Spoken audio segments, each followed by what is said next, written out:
il y a près de 5 milliards d'années, la Terre.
Il a fallu plus d'1 milliard d'années, plus de 10 millions de siècles, pour que parvienne à éclore cette cellule unique, source de toute vie.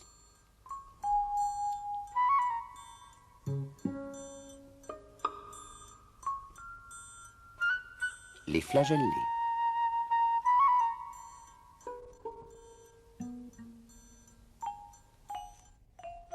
Le vulvox, première plante aquatique à cellules multiples.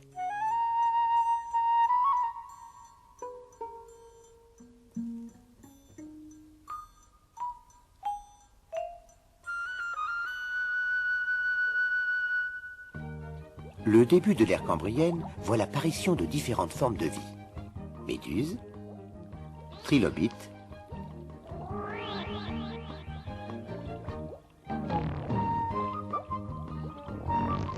l'ostracoda, le premier des poissons.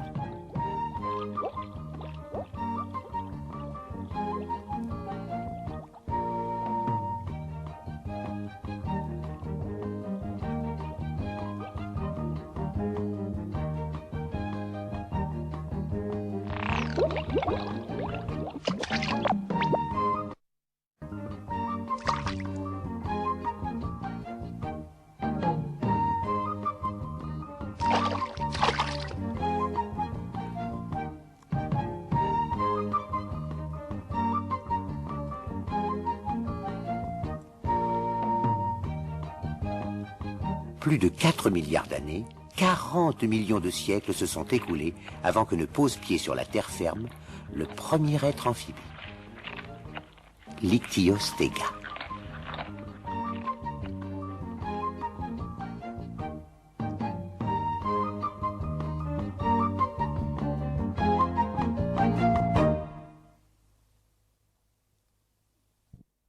Les millénaires vont défiler alors que se poursuit l'évolution des espèces et que joue la sélection naturelle. À peine libérés de l'eau, les reptiles vont se répandre, coloniser le monde. Le thécodonte.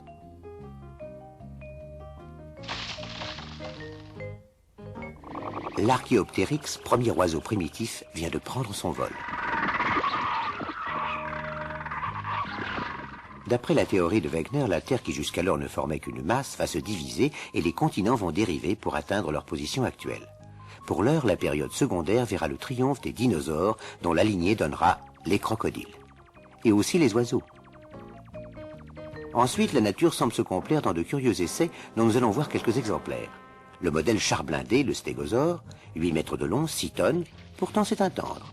L'ennui est que cette impressionnante carrosserie est commandée par une toute petite tête, un cerveau de la taille d'une noix.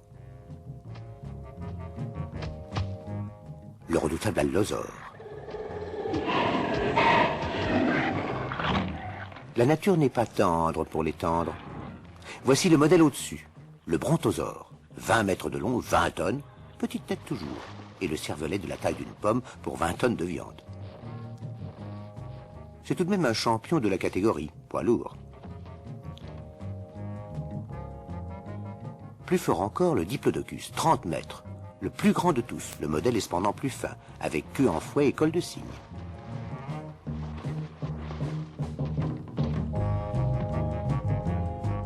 Voici le champion toute catégorie, le plus grand animal continental qui ait jamais existé, le brachiosaure. 24 mètres de long, 12 de haut, toute proportion gardée, c'est lui qui a le cervelet le plus petit. Mais ce lézard à bras peut gentiment atteindre 50 tonnes.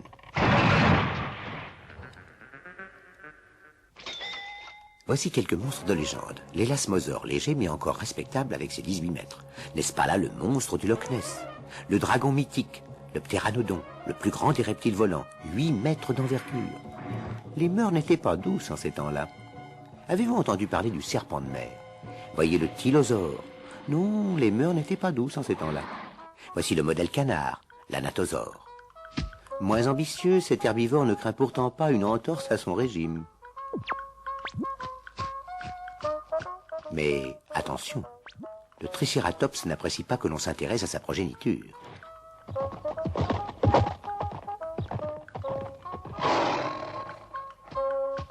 La terreur même, le monstre parfait, la plus grande des bêtes féroces de tous les temps, voici le roi, le tyrannosaure. 15 mètres de long, 6 de haut, 8 tonnes, la gueule armée de 2 redoutables rangées de couteaux.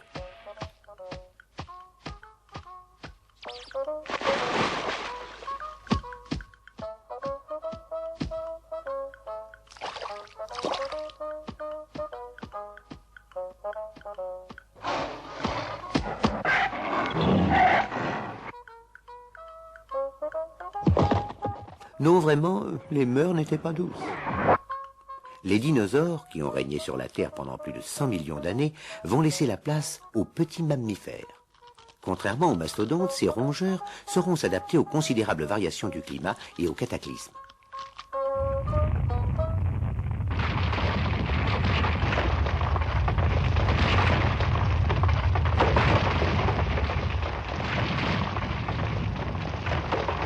Le vieux monde de l'ère secondaire va s'altérer, disparaître, et de ce naufrage va naître un monde nouveau.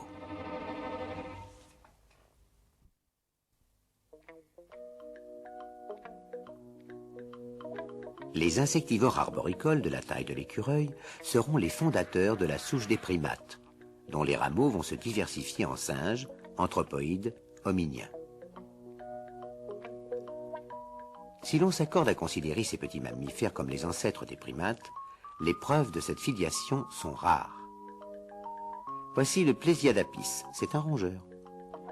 Smilodecte, le crâne est plus volumineux, les orbites plus hautes. Egyptopithecus, le crâne s'élève, la face s'aplatit. Pliopithecus, c'est déjà un singe anthropomorphe. Le proconsul.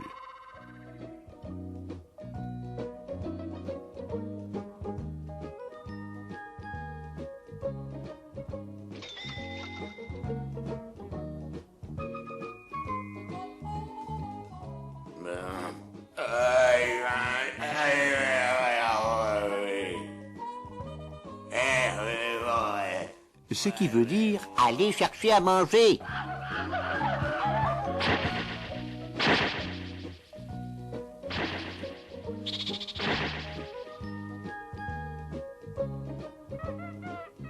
Comment il n'y a plus rien? Il semblerait que déjà à cette époque, la suprématie du mâle se trouvait discutée. Un des membres du groupe éprouve quelques difficultés pour suivre.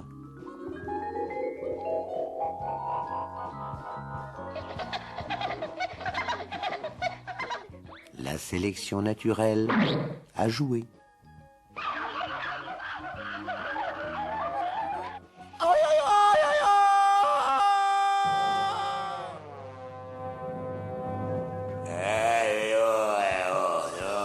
Ce qui signifie évidemment, ici c'est mon territoire, fichez le camp avant que je me fâche.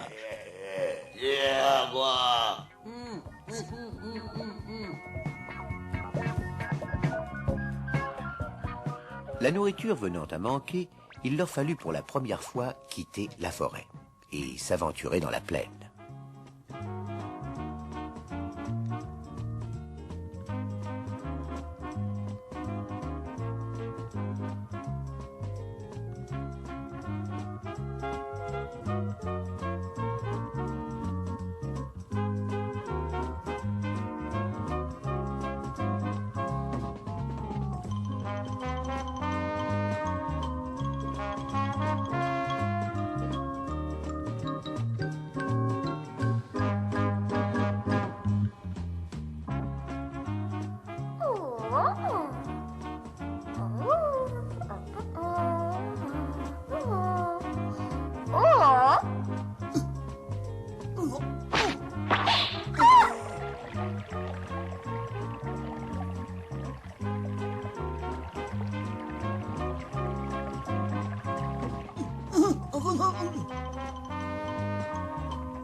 On voit mieux en position debout. En se redressant, le bassin du proconsul va se renforcer pour supporter le poids du torse, des bras, de la tête. Les jambes vont s'allonger. Les millénaires et les grands singes anthropomorphes se succèdent. Quiniapithecus, il mesure 1,20 m. Ramapithecus, 1,30 m. Australopithecus africanus, 1,50 m. Australopithecus robustus. L'australopithèque devient évolué, habile. Il grandit car il s'est redressé et le volume de son cerveau passe de 450 à 660 cm3. Voici la région d'Oldoway en Tanzanie, au cœur de l'Afrique, qu'il habita à cette époque.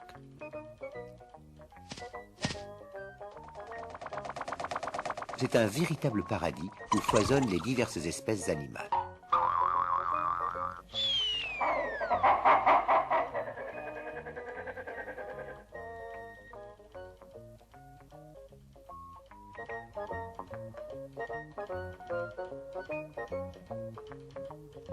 Ces robustus sont végétariens.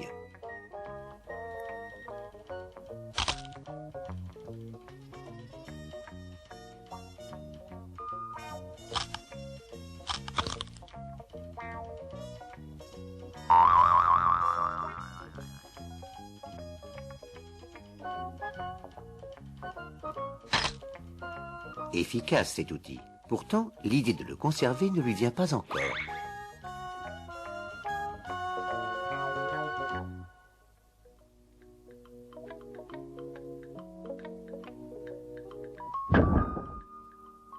Un million d'années avant notre ère, une tribu d'Homo habilis. Ceux-là sont carnivores.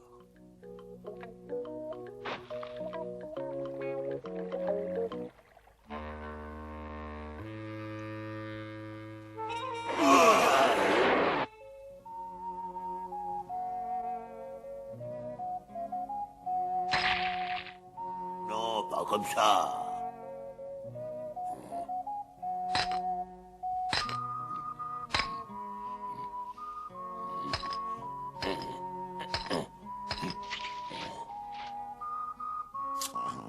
Oh, c'est bon.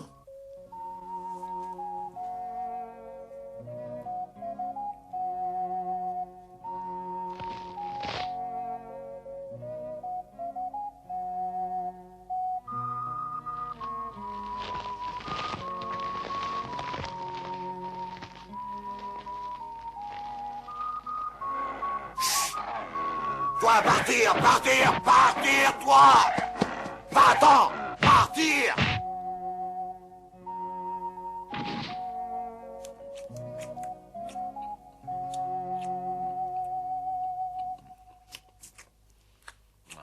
Non, vous, rien l'attraper, vous, rien manger. Ah, manger, manger, manger, manger, manger, manger, manger.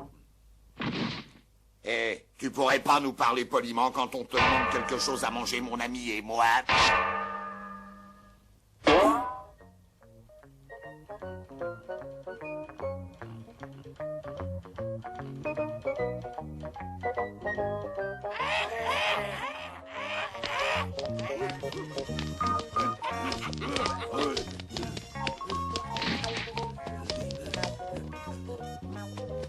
Hé, hé, allez, à l'attaque, à l'attaque, à l'attaque.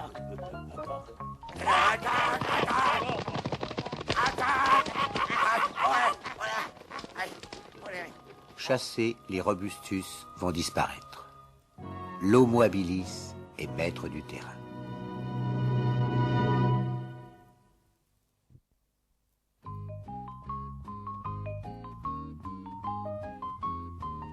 À À son tour, l'Homo habilis va sortir de sa savane et se répandre sur d'autres continents, loin de sa terre d'origine.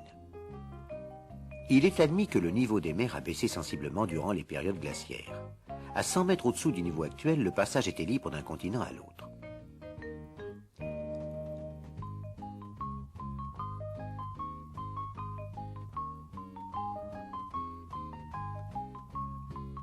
« 700 000 ans avant notre ère, voici le Pithécanthrope, ou homme-singe, dénommé plus justement Homo erectus. Sa taille atteint 1,60 m et le volume de son cerveau est de 950 cm3.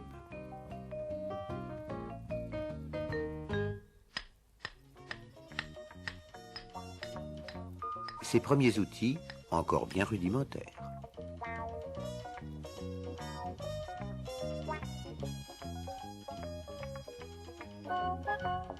Eh, gibier à nous, compris, territoire à nous, gibier appartient à nous. Rendez, gibier, compris, sinon on pourrait bien vous mettre en bouillie avec nouvelle arme. Oh, bah, oh. Oh, bah, oh. Oh. Ça alors? Oui. Non, décidément, ces nouvelles inventions, c'est pas encore au point. Non, bah ça. Eh bien, bravo. Je vois que la chasse a été bonne aujourd'hui, mes amis. J'ai quand même attrapé un oiseau. Et moi, j'ai trouvé ça dans les buissons. Le plus fort, c'est toi, gros. Maintenant, nous allons nous reposer un moment ici, avant de rentrer. D'accord, maestro, tu as bien parlé.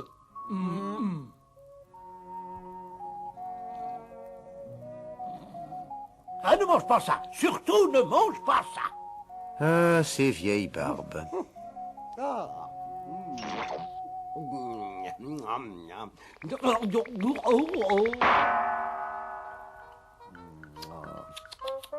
Allez, en route.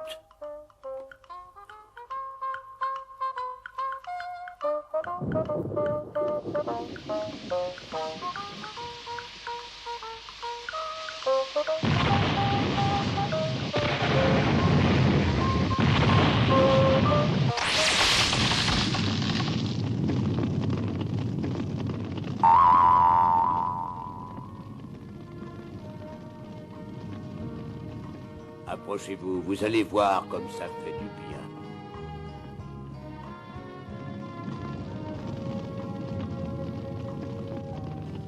Si on emportait le feu sur l'arbre avec nous, hein? Dommage de le laisser là.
On fait ça?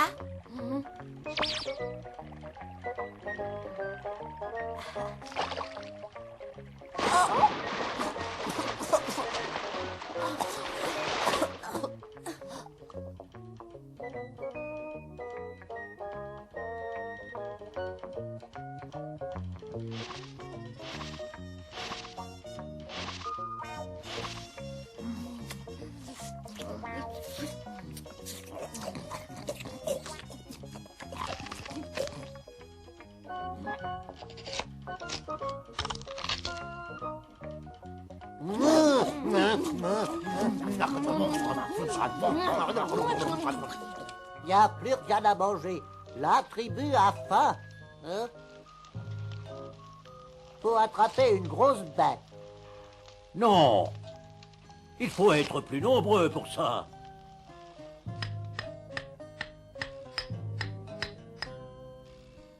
Bon, va chercher l'autre tribu. Nous chasserons ensemble. Allez.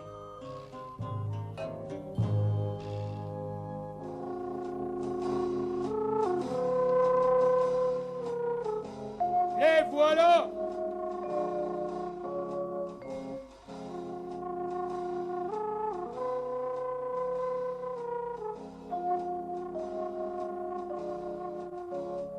Vous et vos hommes, vous allez vous poster là-bas, pendant que moi et mes chasseurs, nous rabattrons le troupeau. Par là. C'est moi le chef ici, compris? En question. Le chef, c'est moi. Et oui, le chef, c'est celui qui a le feu.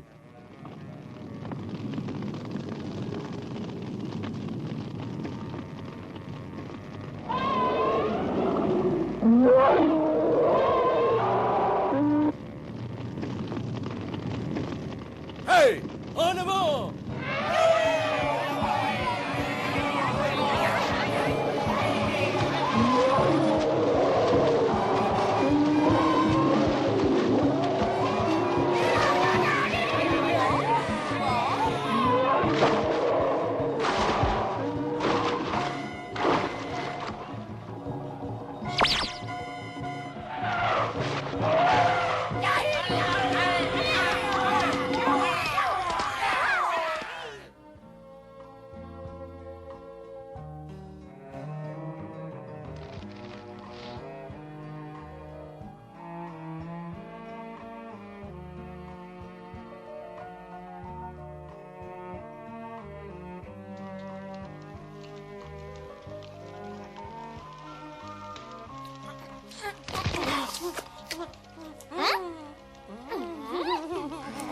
Regardez, chef, vous avez vu là-bas?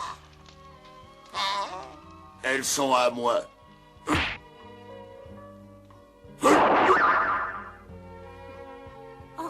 700 000 ans avant notre ère. La scène est maintenant prête pour l'homme. Il a fallu à la Terre près de 50 millions de siècles pour en réunir les conditions.